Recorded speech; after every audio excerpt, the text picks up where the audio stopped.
Welcome to the Bariatric Nutrition Coach Podcast, where we empower you with weight loss surgery, nutrition knowledge, mindset advice, and inspiration so you succeed in your weight and health journey. I'm your host, Jane Stoltz, and I am a bariatric dietitian who has helped over 1,300 people on their weight loss surgery journeys. I'm also a solo mum, lover of long walks while listening to podcasts, partial to a glass of wine, and the ocean is my happy place. Join me as I dive deep into bariatric nutrition and lifestyle topics and deliver them to you in bite-sized, palatable episodes every Monday. Now let's go. Hello, this week's episode of the Bariatric Nutrition Coach Podcast. I'm talking about today is a topic that I'm really passionate about. And it comes up a lot with my coaching, with my clients, because I mainly work with women, and most of the women I work with have children in their lives. So I've called this topic, or this podcast, Weight Loss Surgery Eating Behaviours to Role Model for Kids. Today I want to discuss healthy eating and lifestyle habits that are not only going to support you in your bariatric journey, but also the children around you. So let's get into healthy eating and lifestyle habits that you can role model for any children around you, that it's not only going to be a really wonderful practice, but also for you. And you could say, for your kids, for your grandchildren, or any children around you, role modeling healthy eating behaviours and lifestyle habits is such a wonderful thing to do, not just for the children, but also for yourself. It can be a really empowering part of the bariatric journey. So let's talk about the whys, or the reasons why people, and you might be, as I discuss this, reflecting on your why for having bariatric surgery. There are many, many reasons people choose to have bariatric surgery, for reasons such as to feel better in your body, look better in clothes, reduce or come off medication, to be able to move easier, to feel less joint pain. And a big area that people really express to me and my clients that they wanted to achieve and why they chose to have weight loss surgery is to live longer, to be more active, more present, and to be around and enjoy being with their children for longer. And so whether it's children or whether it's grandchildren, this is such a really deep, powerful why that many people have been part of their bariatric journey, or the reason why they chose to have bariatric surgery. And so we want to really foster this, and we want to use this why as really wonderful motivation. And it can be really motivating when you have children in your life, because the health behaviours, the eating and lifestyle habits, many of them that we're asking you to do and follow and practice, are also wonderful things for children in your life to also practice. So after your weight loss surgery, we ask you to sit quietly when you eat, small bites, chew well. So number one is to eat without distraction. And what I mean is by eating at the dining table, eating not in front of TV, a computer or a phone, any type of screen, about being present and mindful while you eat. After weight loss surgery, we talk all about, slowing down eating and being more mindful when you eat, because it's easy to, one, overeat, eat too quickly, chew not enough, and overeat, feel uncomfortable, and we want to foster mindful eating. So bringing your children along for the ride of learning to eat and being comfortable eating without having an extra thing like a screen there to distract them while eating is wonderful. And it can be so great to sit at the table and talk. You have a mouthful, put your cutlery down, and then you can talk about eating mindfully and listening to the body and the benefits of eating slowly. And as you do that, and as you talk about it, you're talking to the children around you, but also you're talking to yourself, and you're reminding yourself of the benefits. Our world is so busy. We've got so many distractions. We have forgotten to sit quietly and also being mindful of what we're putting in our body. So number one is not easy. Does it take time to get there? Does it take practice? Is it going to feel uncomfortable? Yes, but it's a wonderful thing to do and to foster. Habit number two is something I talk about all the time. And it's something that my nana would speak to me about when I was younger and were part of it. This is small bites, chew well, and eat slowly. So very simple to say, simple to understand, much more challenging to do. And this works obviously really well with habit number one, because when we're not distracted, we're more able to be present and choose the size of our bites, choose how many chews. There's chews and chews there. I just did 2 chews, but there are different chews. The second habit is a habit or a cluster of little habits that I talk about all the time online, I've talked about in my blog before, in Instagram, with my clients. Small bites, chew well, and eat slowly. And so this habit goes really well with habit number one, because when we don't have distraction, we are more able to focus and be present in our eating behaviours. And the small bites is really key after bariatric surgery. And while your children don't necessarily have to have as small a bite as you may need to at different points, particularly the early to medium days after your surgery, just talking about putting an amount in your mouth that is not overloading your mouth. You can easily close your mouth. It makes it more comfortable. Chewing well. Our world is so fast-paced, and there's so many foods that we have now in our diet that don't require a lot of chewing. And a lot of people have got out of the habit of doing a lot of chewing. My nana, my grandmother, who has passed now, she would say when we were kids, she would say you chew 30 times. And I know we used to do it as a bit of a practice, and I don't necessarily specify the number of chews per bite, but chewing really well is the digestive process starts in the mouth. It's not the tummy where digestion starts. Actually, digestion starts in the mouth. We're breaking food up. We've got saliva. It has started. So we're aiding digestion. We're aiding how that food feels going down. And also, when we chew well, it helps that naturally leads to the next thing I mentioned, which is eating slowly. Slowing down, eating a bit slower than you normally would, really noticing what the benefits are. So encouraging well-paced eating in children is a really wonderful thing to do. Is it challenging? Yes. Can you have a bit of fun with it? Yes, you can. You can show them what you do. I'm putting my cutlery down. Can you do that? Some people use an app, a timer app. That can be a wonderful thing to do as well. Encouraging your children to try some of all the food on their plate. And that's a wonderful thing for all of us to do.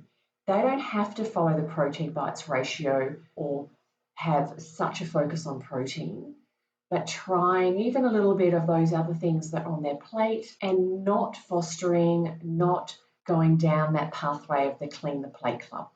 So that will lead into my next habit, but that's a really strong it's a club, but it's a strong habit of feeling like you need to eat everything on your plate that many people enter bariatric surgery with and really need to break that habit. And it can take time. So that is habit number 2, small bites, chew well, eat slowly. And as I said, easy to understand, but not easy to do. The habit number 3, and this is listening to hunger and fullness cues. And I think this is a wonderful discussion to have with your children during a mealtime, talking about listening to your body, eating slowly, but you're listening to your body, and when have you had enough? And what does satisfied mean? And what does satisfied full feel like? And what does full feel like? If we constantly eat till we're full, that overeating point. We want to eat slowly and be able to stop when we're satisfied. And satisfied means we've had enough. Can we have another bite or two? Yes, we can. If we grow up in situations of food scarcity, this can be really challenging because when food's around, you want to have it and you feel like you need to have it. But This is a great topic to talk about. Most people live in, ideally, a place where there's adequate food. And that's where this topic is a really wonderful one to foster. So what does satisfied mean, and what do they feel like? What do they feel like when they feel satisfied? How does it feel when you're really full? Uncomfortable. You feel like you need to lay down and loosen your pants. And what also happens is when you are eating past that satisfied, food doesn't taste as good.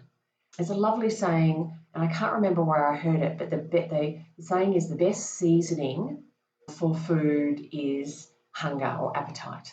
Because food tastes best when you're hungry. You can keep eating that same food and it will not taste as good as you go towards that full mark. So that leads me to habit number 4, choosing mostly water or low energy fluids. And if you've got children in your life, this is a really big topic and it's a challenge. The sodas and soft drinks are such a big part of our world at the moment. And they've seen a link between the increase and the rise of soft drink consumption in developed countries that correlates with the increase in obesity levels. And it's so easy to drink energy via drinking. It's so easy to drink your calories faster, easier. It doesn't sustain you for as long. So really fostering drinking water, and that's great for you if you can take plain water after your surgery or any stage that you can. But there are wonderful ways of actually flavouring your fluids that are low energy. And that can be wonderful to explore that with your family. Maybe you have a jug in the fridge that's got different things like mint and strawberries and things that infuse some lovely flavour into your water. And you try different combinations. And you can even use some diet cordials if that's something you would like to do, or there's different ways. And we won't go into all of that today because it's something I work with my clients in more detail. But really flavouring water. Water with some flavour does go down better for most people after weight loss surgery than plain water. So just having something in your water helps it flow down and helps people get more fluid in. But it's a lovely thing to follow for the whole family, including children, them getting used to drinking plain water or different flavoured water that is not high energy. Now tell me, is this you? You have had your bariatric surgery and you're feeling lost, you're lacking support and you don't know what to eat and when. Or you may have noticed after your surgery, your hunger and cravings have started to return and you are scared you won't reach your goals. You may have had some weight regain and you want to stop the weight regain and lose some more weight. You may be pre-surgery and you want support to be fully prepared for your weight loss surgery journey. If any of these sound like you, then listen up. I have developed my Bariatric Nutrition Bootcamp just for you. My coaching program provides education, coaching and community for people getting ready for their weight loss surgery and at every stage after their surgery. There are 4 key areas that I focus on with my clients in my Bariatric Nutrition Bootcamp. 1 is the bariatric nutrition basics. You will learn what and how to eat so you feel satisfied, reach your protein and fluid goals and have less cravings, and know how to manage your hunger in the future. Meal ideas and meal planning. You'll learn to plan meals and snacks that you like, so you have great options on hand when it comes time to eat. Also, we focus on mastering weight regain habits, identifying any habits that are stopping you from reaching your goals and create manageable strategies to get back on the straight and narrow so you can manage your weight for the rest of your life. And also, I focus with my clients in my Bariatric Nutrition Bootcamp on learning to trust your body and food. Start to enjoy your food again by relearning to listen to your body cues so you have less guilt and improve your relationship with food and your body. If you are ready to maximize your weight loss surgery results, feel confident in your journey and be led with support and expert guidance, then the Bariatric Nutrition Bootcamp is for you. If you would like to know more about my coaching program, check out the link in the show notes. And habit number 5 is to embrace activity. And this is a wonderful thing I talk with my clients about. They're in a family, there's kids, and they want to be more active. How do you do it as a family? How do you foster activity as a family that not only benefits you in your journey, but also benefits the whole family? And I encourage you to be creative. And what I mean by that is, yes, there's nothing wrong with going for a walk with your children. That's wonderful. Going for a bike ride. What are some other things that you can do that are really great fun as a family? You get to spend time together as well as really enjoying. So maybe it's a little mini soccer match. Maybe it's going bowling together. Maybe it's going for nice bushwalks on the weekend. So as you lose weight after surgery and the joints feel better and overall you get more energy and you're feeling better, moving the body becomes easier and more enjoyable. And it's wonderful to bring that increased energy into your family time. And there's so many wonderful benefits to activity. And the benefits you get are the same benefits your children get. It helps with stress, sleep, it helps manage negative thoughts. Going for a walk with your child, having a really good chat along the way can be just a wonderful thing to do. And you're really you're spending time with your child, but you're also both moving your body. So think fun, think things that maybe you haven't done for a long time that you used to do and that they really like, but maybe you just became too tired and it was just too much for you when you decide to have surgery. So let's recap of the 5 eating lifestyle habits that you can really focus on role modeling for the children in your life, and that they benefit you and they also have a wonderful flow-on effect benefiting your children, and they are habits that they can start practicing from an early age. And the first one is eating without distraction, getting away from the screens, from the TV, the phones, and just sitting down at the dining table. Or you can still sit on the couch, you can sit and make a picnic in the lounge room, but sitting down and eating without distraction. Number 2, small bites, chew well, eat slowly. And that then helps you with talking through and working on number 3, listening to your hunger and fullness cues. And number 4 is really fostering drinking more water or low energy fluids. And number 5 is embracing activity. And notice I didn't say exercise, it doesn't have to be going to the gym. Embracing activity in your life and bringing that into your family life. So thank you so much for joining me in this podcast today. I am filming this podcast as well as recording it. So most people are going to consume my podcast in one of the podcast apps. But if you like looking at video and watching people talk, I post any of my podcasts that are recorded in my YouTube channel. So check it out there. So thank you so much for joining me. And I wanted to bring your attention to a new link that I will be popping in the show notes. And it's called Ask Jane. And attached to that link is a really simple form that you can click on the link and just put your first name and then put a topic or a question in. So you can ask me questions or suggest topics that you would like me to cover in my podcast. So you can ask me in my podcast. I want to provide you with the information and cover the topics that really are meaningful for you. So go into the show notes, see the link called Ask Jane, and put in your idea or put in your question. And I would love to answer that and talk about that topic in a future episode. Thank you so much for listening or watching, and I can't wait to be back in your ears or your eyes next week. Bye for now.